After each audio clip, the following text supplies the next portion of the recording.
gülüm sana dağ başında dinledim oturup bir günün doğusunu Mehmet indim yan başkanı tüydüm mi?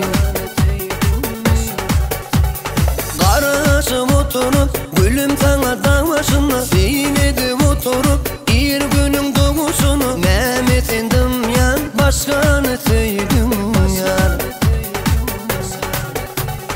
Bakanımda senin gülürün arasına Zeynimidi yakma sen atasına Yine nece aylar yıllar geçip Yine şimşeyen sözünür mü ananay? Bakanımda senin gülürün arasına Zeynimidi yakma sen atasına Yine nece aylar yıllar geçip Yine şimşeyen sözünür mü ananay?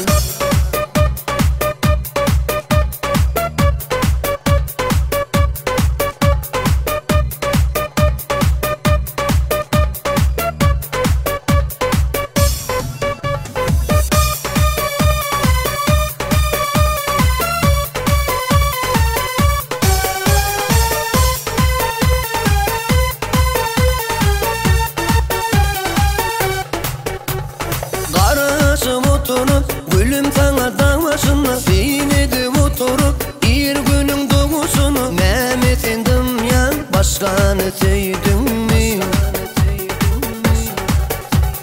Karışım oturup gülüm sana dağ başında dinledim oturup bir günün doğusunu Mehmet indim yan başkanı tüydüm yan.